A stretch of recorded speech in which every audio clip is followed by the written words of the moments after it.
Now, what do the latest NAPLAN results mean? What impact, if any, did lockdowns and school closures have on the results? And is the curriculum being cluttered with political and ideological content? Joining me now is Director of the Education Standards Institute, Kevin Donnelly. Kevin, thank you for joining us tonight. You've previously said the national minimum reading standard was a low bar. But why have the New South Wales NAPLAN results shown 1 in 10 Year 9 students unable to reach that low bar? Well, that's a very good question, Rita, and thank you for having me on the show. I mean, the real problem here is that when we talk about NAPLAN, it's obviously at years 3, 5, 7 and 9 in mathematics and literacy. When you look at that, they've set the bar so low that most students, up to 90, 95, 98%, can get over. So there's a very low bar in terms of performance. What I do is I look internationally at the other testing. I mean, there's PISA, there's CHIMS, and they've been going for 10 or 12 years now. And when you look at that testing, we have significant number of students underperforming. So in PISA, for example, Australia is ranked about 27. If you look at CHIMS, we're ranked about 18 in mathematics and science and literacy. So the problem here is that when we talk about NAPLAN, it's not a very good measure of what we should be doing in terms of raising standards.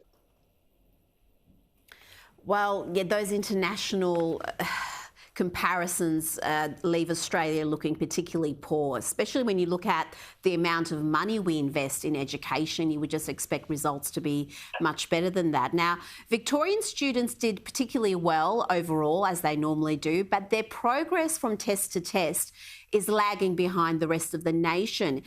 Is that, do you think, in any way related to the fact that they've spent longer in lockdown and have had a longer period of remote learning than the rest of the country? I mean, that's a very good question.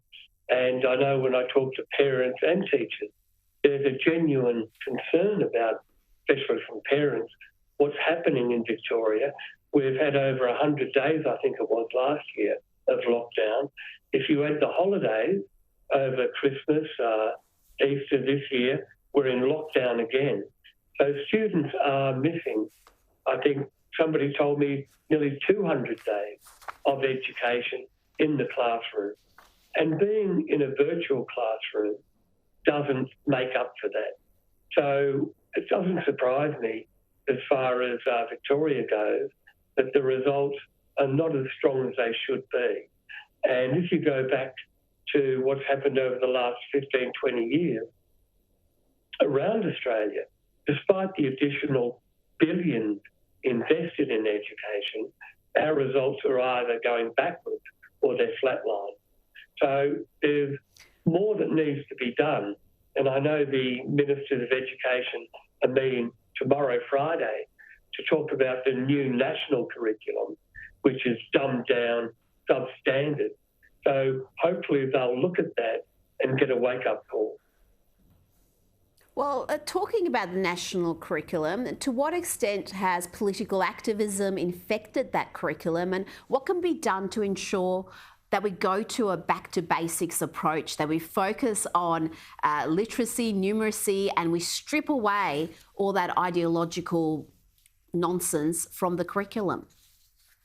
You said right, Rita, and even the OECD, when they look at Australia, they argue that we, compared to many other countries around the world, have adopted a very politically correct curriculum, not just in terms of ideology.